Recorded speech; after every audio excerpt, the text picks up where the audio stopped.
Nouvelle édition des rendez-vous de la retraite, un événement qui se tient jusqu'à samedi dans la région. Bonjour Laurent Despierres. Bonjour. Merci d'être dans ce studio. Vous êtes le responsable de l'agence Conseil Retraite Agirc Arco de Lille. Ces nouveaux rendez-vous c'est l'une des nouveautés en partenariat avec l'assurance retraite et la MSA. Tout à fait. Combien de rendez-vous pris dans la région pour cette semaine ? Eh bien, pour cette semaine, nous avons mobilisé les équipes et 3800 rendez-vous ont été proposés donc, pour les assurés. 3800 rendez-vous, oui. Ça paraît énorme. Des rendez-vous qui sont pris par téléphone, sur le site internet, comment ça fonctionne ? Oui, vous avez un site internet qui s'appelle donc les rendez-vous de la retraite, où vous avez la possibilité donc de prendre un rendez-vous. Et là, on vous proposera donc un rendez-vous soit téléphonique, soit un rendez-vous physique. Pourquoi est-ce qu'il faut prendre rendez-vous chez vous ? Pourquoi est-ce qu'il faut aller rencontrer son conseiller ? Il est important de vérifier notamment les éléments de sa carrière, les activités qu'on a pu exercer. On peut aussi avoir des interrogations sur des périodes de chômage, de maladie ou de maternité, service militaire, que sais-je. Il y a beaucoup de situations qui méritent en tout cas de faire un point sur leur situation, notamment sur toutes ces situations-là. Est-ce que les réponses que vous apportez font foi ? C'est-à-dire que est-ce que quand un conseiller répond, ça ne sert à rien d'aller demander ailleurs, la réponse est fiable ? Oui, elle est fiable parce que nous accédons à plusieurs logiciels et plusieurs bases de données qui nous permettent donc d'avoir les éléments et de pouvoir informer les assurés que nous rencontrons. Oui, tout à fait. La réforme des retraites, c'est l'un des grands sujets du moment. Et évidemment, les Françaises et les Français ont des tas de questions sur le sujet. Ils vous demandent quoi ? Ils nous demandent souvent, d'abord la première chose, c'est quand est-ce que je peux partir ? C'est la première chose. Ils cherchent aussi à avoir des confirmations sur les éléments qu'ils auraient pu voir. Ils voudraient confronter aussi leur situation financière. Ils voudraient voir si du coup le montant de la retraite va suffire. Et puis, ils ont besoin aussi de se faire confirmer des périodes d'inactivité. Ils ont besoin de savoir s'il ne manque rien au niveau du compte. À propos de périodes d'inactivité, comment sont prises en compte les périodes que sont chômage, maternité, aidant familial ? Alors, quand on a une période d'inactivité, le chômage, la maladie, le dispositif prévoit donc un substitut de remplacement de salaire, donc par l'acquisition donc de trimestres ou de points pour le régime complémentaire. Aujourd'hui, parce que ça change tellement, aujourd'hui, combien faut-il de trimestres ou d'années de cotisation ? Alors, ça dépend de l'année de naissance. En fonction de l'année de naissance, donc on a une pyramide d'âge et donc on a un nombre de trimestres qu'il faut donc réunir. Donc, vous avez un départ d'âge de travail et puis ensuite, vous avez le nombre de trimestres. Donc, ça peut aller de 168, 169, 170, 172. Pour ma part, je suis né en 1970 et il me faut 172 trimestres. La retraite à taux plein pour tous, à quel âge ? À partir de 67 ans. C'est l'âge du taux plein, c'est-à-dire c'est à partir de l'âge où il n'est plus nécessaire d'avoir un nombre de trimestres. On aura le paiement de sa retraite à taux plein, pas de minoration. Mais alors, qu'est-ce que ça veut dire ? Par exemple, si j'ai travaillé une vingtaine d'années, à la limite une quinzaine d'années, j'arrive jusqu'à 67 ans, taux plein, équivalent à tout le monde ? Alors, taux plein sur ce que vous avez acquis. C'est-à-dire qu'il n'y aura pas de décote. Si vous avez travaillé 20 ans, vous aurez 20 ans de cotisation et donc votre calcul de votre retraite sera fait sur les 20 ans. Donc il faut tout de même arriver à 67 ans avec un certain nombre de trimestres. Est-ce qu'il vaut mieux acheter les trimestres manquants ou attendre 67 ans ? Oula, les trimestres, ça coûte cher. Plus on le fait tôt, effectivement, c'est intéressant. Il y a plusieurs possibilités, soit pour amortir le nombre de trimestres ou par rapport à l'âge. Donc, on va faire un calcul. Il y a un dispositif et il y a un service dédié à la CARSAT qui va faire ce qu'on appelle le rachat. Mais pour vous donner juste un ordre d'idée, aujourd'hui, quelqu'un qui a plus de 50 ans, qui veut racheter un trimestre, ça vaut dans les 5 000 € quand même. Ah oui. C'est défiscalisable. D'accord, ça fait tout de même des belles sommes. Et le calcul, finalement, se fait chez vous en se disant, est-ce que ça vaut le coup si je vis jusqu'à 90 ans ? Voilà. Et là, on fait la projection avec l'assuré et on lui fait la proposition avec les deux schémas. Comment fonctionne, et là, c'est un sujet peut-être un peu plus délicat, les pensions de réversion ? Alors, les pensions de réversion, c'est un dispositif qui est en place et qui permet à un veuf ou une veuve qui vient donc perdre son conjoint ou sa conjointe de pouvoir bénéficier des droits qu'il a acquis à la retraite. Donc, au régime de base, donc à la CARSAT, et puis au régime complémentaire. Et puis, il y a d'autres régimes, puisque je répète, il y a quand même 35 régimes de retraite différents en France, avec des réglementations différentes. avec des dispositifs aussi différents. Mais la base, ça veut dire que veuf ou veuve, je peux toucher un pourcentage de ce que touchait mon conjoint, ma conjointe? Voilà, il y aura donc d'abord des conditions d'âge. On ne peut pas prétendre, donc c'est 55 ans. On va apprécier également les revenus, toujours pour le régime principal, le régime de base. On fera une impasse sur les situations où on est amené à avoir des situations de handicap ou des enfants encore à charge. Le régime Agirc-Arrco, lui, a encore une réglementation différente. Là, il n'y a pas de condition de revenus, par exemple. On n'appréciera pas les revenus. Par contre, il y a toujours des conditions d'âge et de situations éventuellement de personnes à charge ou de situations d'enfants handicapés, par exemple, ou à charge. Un mot également parce que la société évolue, les temps changent. Oui. Il y a encore quelques dizaines d'années, on restait marié, entre guillemets, toute sa vie avec la même personne. Aujourd'hui, si on arrive avec, je sais pas, un deuxième mariage, un troisième mariage, et puis on devient veuf ou veuve, comment ça fonctionne ? Dans ces cas-là, ce qu'on va faire, c'est qu'on va apprécier les revenus, mais on va surtout les partager. Pour le régime de base, il y a la possibilité effectivement d'être marié, donc là, ça posera pas de problème, mais on va partager effectivement les droits acquis par l'assuré au prorata, voilà, par rapport à l'assuré. Par contre, au régime complémentaire, stop. Là, par contre, on n'a pas la possibilité de se remarier. C'est-à-dire que dès que vous vous remariez, vous perdez les droits. Le régime complémentaire est plus traditionnel. On va dire ça. Auprès de qui est-ce qu'on effectue ces demandes ? Alors, dans tous les cas, le message principal qu'il faut retenir, c'est faire les demandes. Surtout pas trop écouter le voisin ou le collègue de travail. Faire les demandes. Une demande n'est peut-être pas acquérable tout de suite, n'est pas acceptable, mais elle pourra le devenir quelques mois après. Donc, pour le régime principal, le régime de base, donc c'est l'assurance retraite. Donc, il suffit d'aller sur le site internet ou appeler le 3960.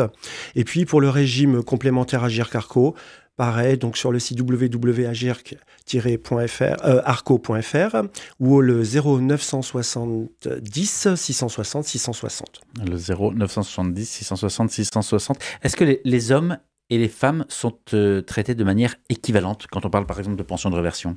Oui, tout à fait. Il n'y a pas de décalage. Il y a toujours un âge, c'est toujours les 55 ans. Il y a une proportion aussi par rapport au pourcentage au niveau de la pension de réversion. En Agirc-Arrco, c'est un petit peu plus généreux, c'est 60%, et au régime principal, c'est 50%. Là où ça différencie entre les hommes et les femmes, c'est, vous dites-moi si je me trompe, c'est d'avoir élevé des enfants, donne droit à des trimestres, et ça va systématiquement, sauf demande contraire, chez madame. Alors ça va chez madame, effectivement. Pour la maternité, c'est toujours madame qui a. Par contre, la petite nouveauté qu'il y a, c'est l'éducation.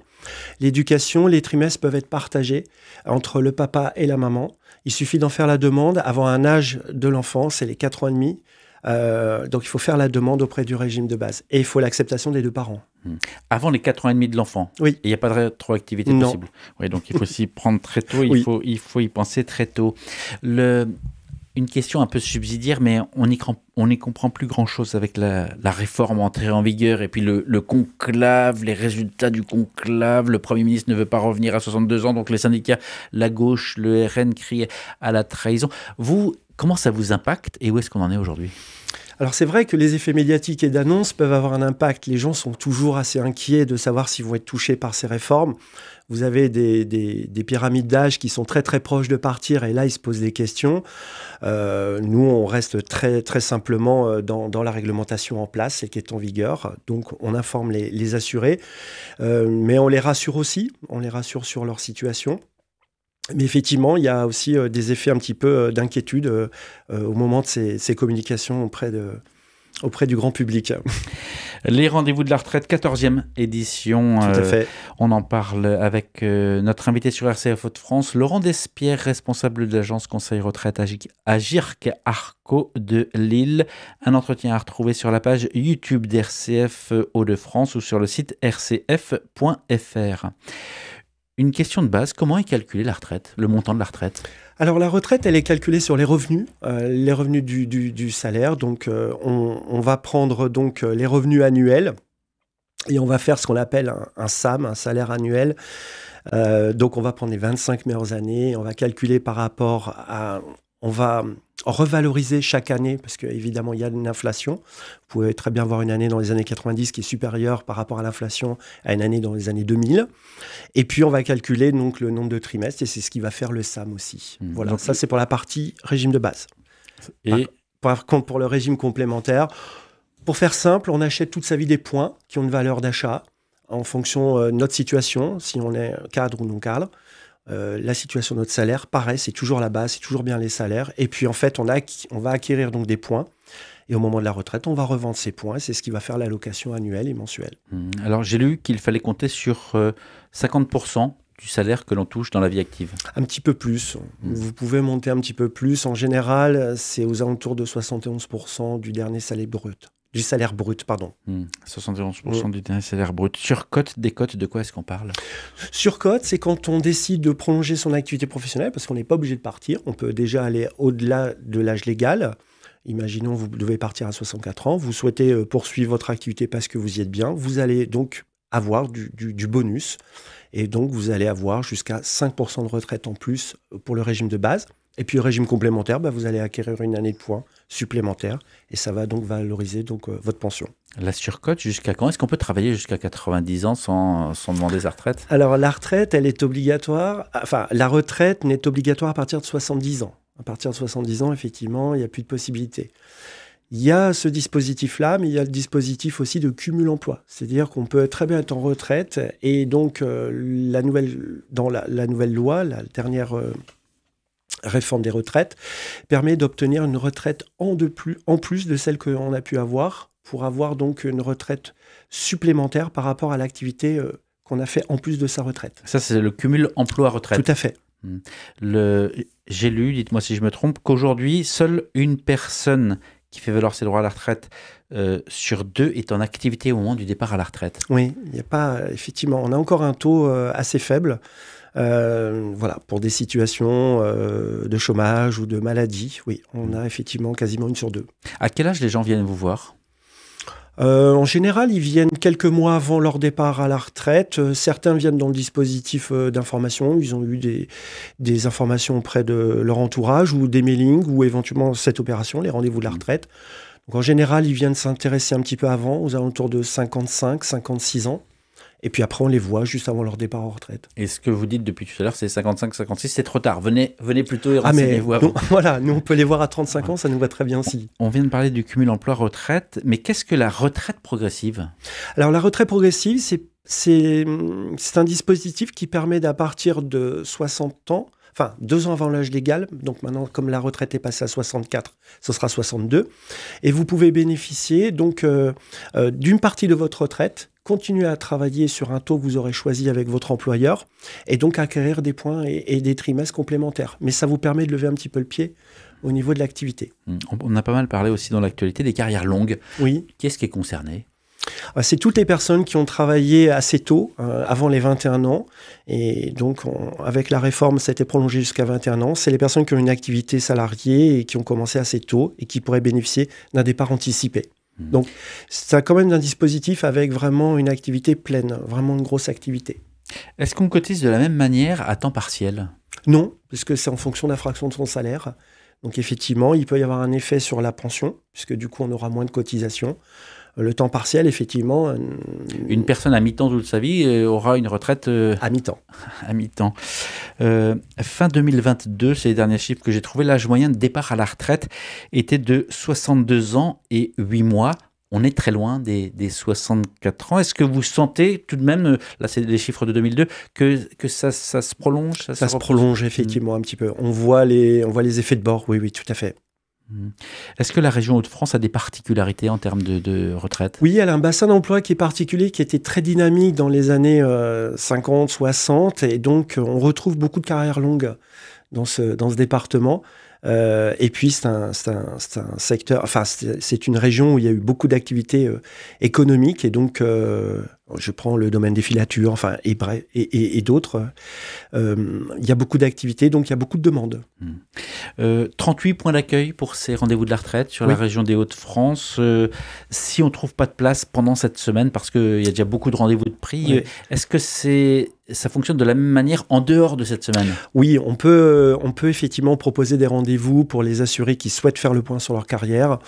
Donc, par 2 dispositifs, soit l'assurance retraite en faisant le 3960 et le site internet, soit l'Agir Carco, puisque l'Agir Carco reçoit aussi toute l'année, et donc par le site internet www.agir-arco.fr ou au 0970 660 660. Et si vous avez créé votre espace, vous pouvez également faire une demande, votre espace sécurisé internet.